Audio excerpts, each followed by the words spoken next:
परमात्मा क्या याद दिलाते हैं कि जाटी पूजे पीपल पूजे और सिर तुलसा के हो और दूध पूत में खैर राखिए न्यो पूजू हो तो जांडी पूजे और पीपल में पानी चढ़ावे और फिर तुलसी माता ने पूजे और उनको किस लिए पूज रही हूं कि मेरे दूध पूत में खैर राखिए। बता अकल देखो हमारी। ये हमारे धर्म गुरुओं की गाइडलाइन थी हमारे को। ये शास्त्र विदिता का मनमान्य साधना करवा के सारे भूत बनवा दिए। फिर क्या बताते हैं परमात्मा, जीवित बाप के लट्ठम लट्ठा और मुए गंग पुचैया और जब आवे आसुज का महीना और वो कौवा बाप बनैया रे बोड़ी सी दुनिया। सतगुरु बिन कैसे सरिया। जैसे जीवित बाप के साथ तो खेचा तानी रखे नकम्मी आत्मा है, और मरने के बाद फिर उसकी गति के लिए चलेंगे कहाँ से। देखो पुण्यात्माओं, ये हमारे धर्म गुरु कहाँ से गति कराने लगते हैं मृत्यु के उपरांत। पहले तो यूं कहेंगे इसकी अस्थि उठाओ और गंगा में प्रवाह कराओ, इसकी गति हो जाएगी। अच्छा क्या करते हैं, एक व्यक्ति नाम ना ले हुआ था, उसकी पत्नी ने नाम ले रखा था। वैसे उसका अपनी पत्नी को मना नहीं करता था, ज्ञान से बहुत कुछ परिचित भी था, लेकिन उसके सामने एक बात आती कि मेरा पिताजी की मृत्यु होगी और मैं यदि गंगा में अस्थि नहीं डालकर आया तो फिर मेरी आत्मा नहीं मानेगी, तो मैं इसलिए नाम नहीं लूं। एक दिन वो बता रही थी उसकी पत्नी कि मेरे तायसरे की मृत्यु होगी, यानी उसके ताऊ की, और वो लेकर गए उसकी अस्थियों को गंगा घाट पे। वहां बैठे वो पांडे और वहां इन्होंने अपने अक्षेत्र बांट रखे हैं कि ये मेरे अक्षेत्र का, ये मेरे अक्षेत्र का।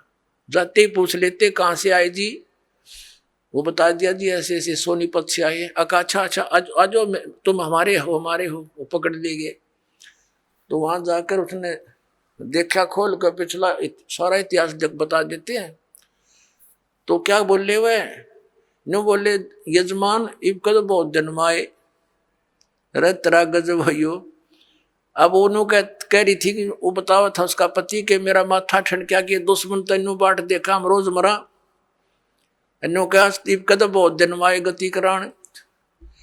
तो वो कहने लगा उसके बाद मेरा वहां से मन हट गया कि वो तो हमारी सारा दिन जो है ना ये कुशोण मनावे हैं।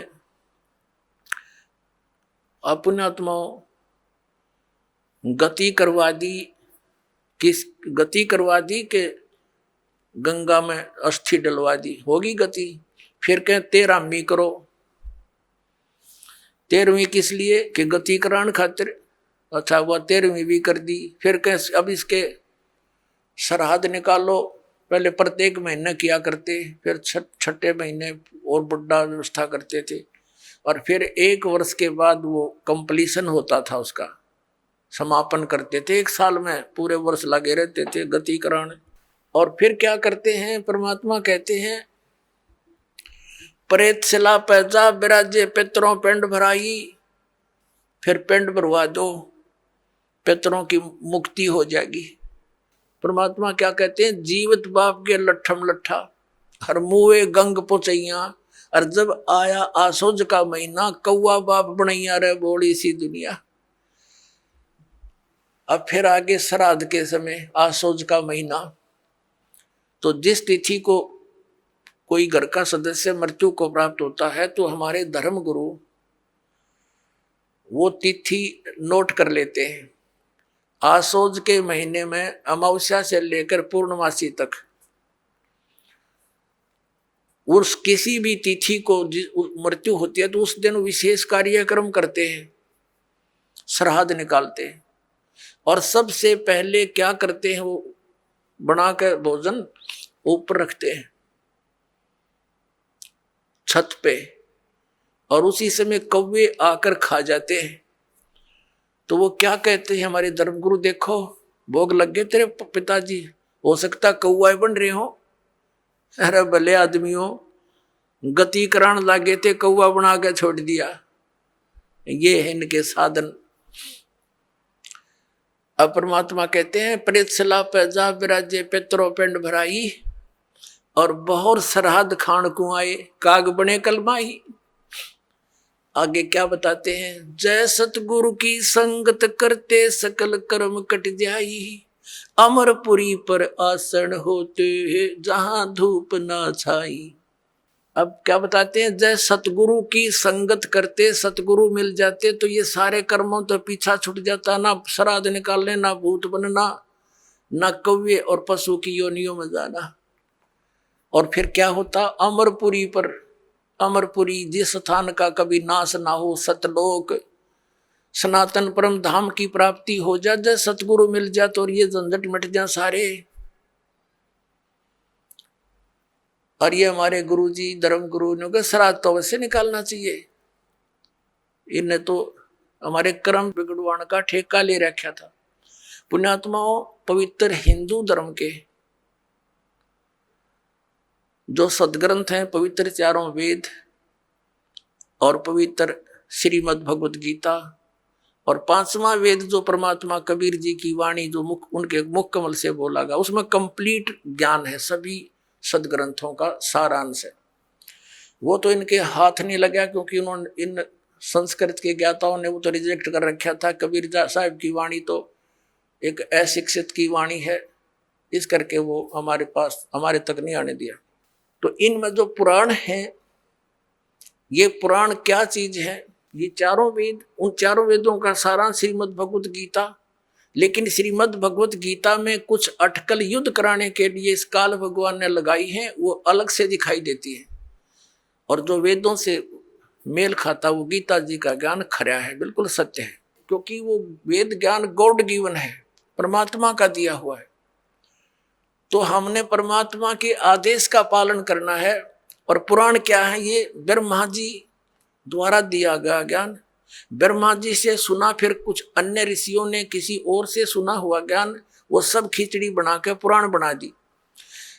अब वेदों में इन श्राद्ध आदि कर्म कांड का निषेध है, और गीता जी में निषेध 9वें अध्याय के 25वें श्लोक में स्पष्ट किया है, भूत पूजने वाले भूत बनेंगे। ये देखिएगा, श्रीमद् भगवत गीता, गीता प्रेस गोरखपुर से प्रकाशित है, जयदयाल गोविंद का इसके अनुवादक है। अध्याय नंबर 9 का ये है, अध्याय नंबर 9 श्रीमद् भगवत गीता, श्लोक नंबर 25। देवताओं को पूजने वाले देवताओं को प्राप्त होंगे, पितरों को पूजने वाले पितरों को प्राप्त होते हैं, और भूतों को पूजने वाले भूतों को प्राप्त होते हैं, और मेरा पूजन करने वाले मुझको ही प्राप्त होते हैं। अब ये श्राद्ध कितना आगे फिर, अब आपको दिखाते हैं एक झलक पुराणों में क्या लिखा है। एक मार्कंडेय पुराण है। एक रुचि नाम के ब्राह्मण थे, ऋषि, और उसने वेदों को समझा पढ़ा। ये ज्ञानी आत्मा थे कि मनुष्य जीवन केवल मोक्ष प्राप्ति के लिए प्राप्त होता है, इसलिए उसने ना तो विवाह कराया, ब्रह्मचारी पद पर रहते हुए 40 वर्ष की उम्र होगी थी, और अपना जंगल में वन में रहता था, कोई मकान झोंपड़ी भी नहीं डाल रखी थी। ये सोच करके मोक्ष प्राप्ति करानी है, क्या संग्रह करना है, 2 दिन का जीवन है।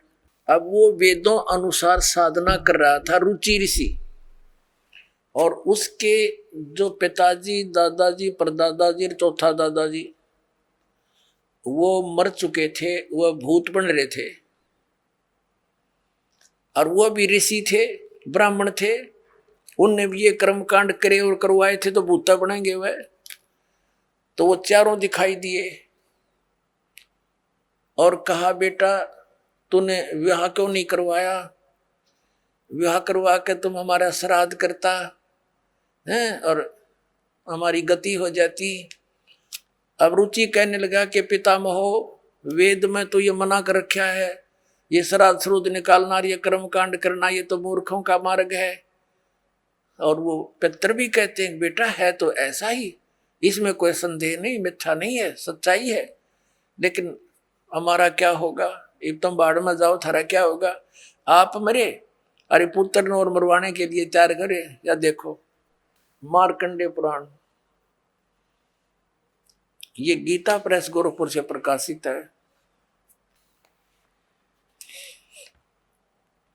गीता प्रेस गोरखपुर से प्रकाशित है। ये गीता प्रेस गोरखपुर से प्रकाशित है। ये 242 पृष्ठ पे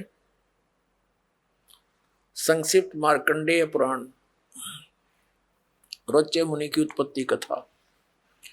मार्कंडेय जी कहते हैं कि ब्राह्मण, पूर्व काल की बात है, प्रजापति रुचि ममता और अहंकार से रहित इस पृथ्वी पर विचरते थे। उन्हें किसी से भय नहीं था, वे बहुत कम सोते थे। उन्होंने न तो अग्नि की स्थापना की थी, न अपने लिए घर ही बना रखा था। वे एक बार भोजन करते और बिना आश्रम के ही रहते थे। उन्हें सब प्रकार की आसक्तियों से रहित एवं मुनिवर्ती में देख उनके पितरों ने उनसे कहा, ये देखिए चारों आगे भूत बन रहे, ये देखो, ये रुचि ऋषि है, ये इनके पहले बने हुए वो पंडित जी सारे भूत पूज का भूत बन गए। अब ये दिख गए इसने सारे इकट्ठे। पितर बोले, बेटा विवाह स्वर्ग और अपवर्ग का हेतु होने के कारण एक पुण्यमय कार्य है। ये तो इन पितरों के वचन हैं, ये तो पितरों के वचन है जो अपनी सलाह दे रहे हैं। अब देखना, उसे तुमने क्यों नहीं किया। ग्रस्त पुरुष समस्त देवताओं, पितरों, ऋषियों और अतिथियों की पूजा करके पुण्यमय लोकों को प्राप्त करता है। वह सभा के उच्चारण से देवताओं को शब्दा शब्द से पितरों को तथा अन्नदान बलि वैष्णदेव आदि से भूत आदि प्राणियों एवं अतिथियों को उनका भाग समर्पित करता है।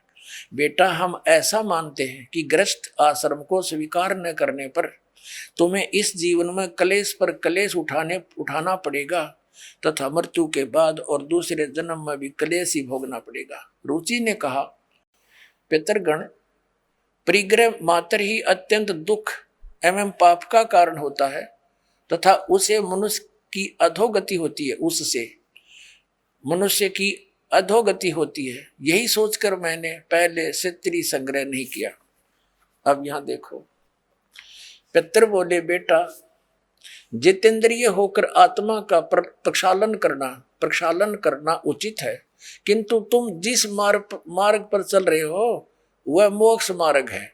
बता, इसने तो घटिया मान रहे मोक्ष मार्ग ने कि तुम जो कर्म कर रहे हो जिस मार्ग पर चले तो मोक्ष मार्ग है।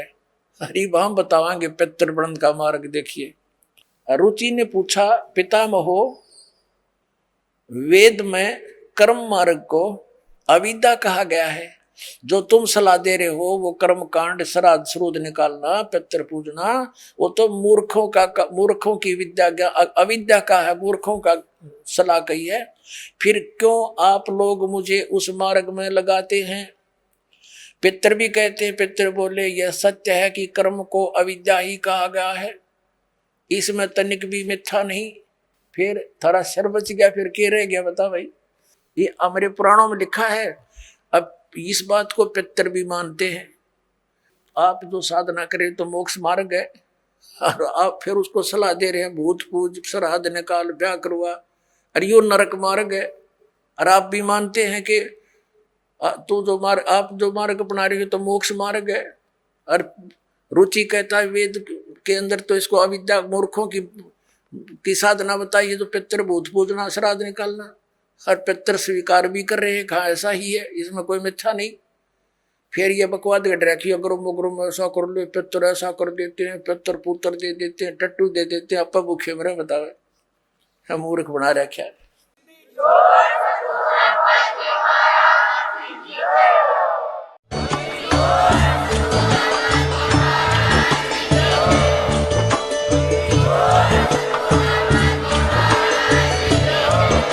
अभी आपने जो वीडियो देखी है ये संत रामपाल जी महाराज के ज्ञान का अंश मात्र है।